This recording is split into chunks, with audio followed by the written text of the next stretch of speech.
Hi, this is just going to be a really quick video. This will be the third and final installment of re-whitening the NuTone IS45 inside remote station. If you watched the first two parts of this, we started off with a really old, weathered, yellowed inside remote station, and I put it in the whitening tank and re-whitened it, then cleaned it all off. And then the second video was about painting in the labeling on the control panel and how to paint it brown and try to figure out the best way to do that. This one ended up being finished in the second video, and I had an idea, so I figured this was sort of the proof of concept one, and now we have another one. And this one was its sister, brother, companion remote speaker. In the first video, the one that was still all discolored and everything, I went ahead and I had an idea about how to paint in the lettering that would be quicker and easier. Here you can see we've got inside patio speakers, talk and listen, and I did the volume,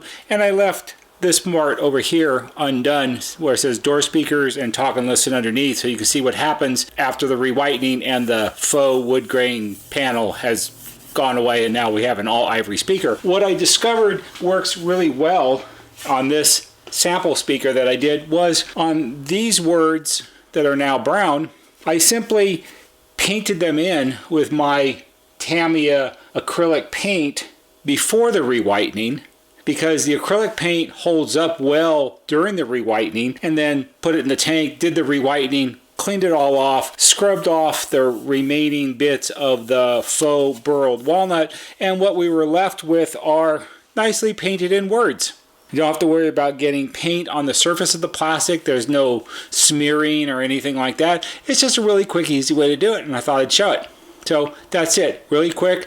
Figured out a better way to do it. This is now actually something that we can do for people that have these, and I've actually been contacted by a couple people who have a bunch of these in their houses, and they're all discolored and yellow, and we're going to re-whiten them for you. So you might get to see a video where we've got a whole mess of them spread out here on the workbench being done.